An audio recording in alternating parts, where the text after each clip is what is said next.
পৃথিবীর জমিনে কত বিচার করেছো, বড় লোকের জন্য আলাদা বিচার, গরিব লোকের জন্য আলাদা বিচার, পয়সাওয়ালা লোকের জন্য আলাদা বিচার, সাধারণ মানুষের জন্য আলাদা বিচার, দলের কর্মী হলে আলাদা বিচার, অন্য দলের মানুষ হলে আলাদা বিচার।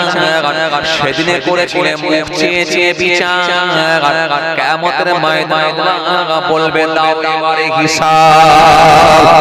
আল্লাহ কোরআনে কারীমের মধ্যে বলেছেন ওয়াত্তাকু ইয়াওমান তুরজিউনা ফীহি ইলাল্লাহ সুম্মা তুওয়াফা কুল্লু নাফসিন মা কাসাবাত ওয়া হুম লা ইউযলামুন। সেই দিনকে তোমরা ভয় করো, সেই দিনকে তোমরা ভয় করো, সেই দিনকে তোমরা ভয় করো। ওয়াত্তাকু ইয়াওমান ফীহি ইলাল্লাহ, তাদেরকে আমার কাছে ফিরে আসতে হবে।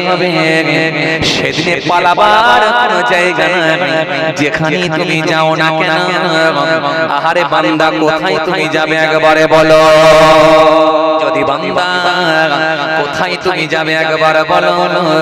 যেখানে তোমার মৃত্যু হোক না কেন, হতে পারে পানিতে ডুবে, ফ্লাইটে উড়ে, ভূমিকম্পের ভিতরে চলে, আগুনে পুড়ে, বজ্রপাতে, জমা করব সকলকে এক জায়গাতে।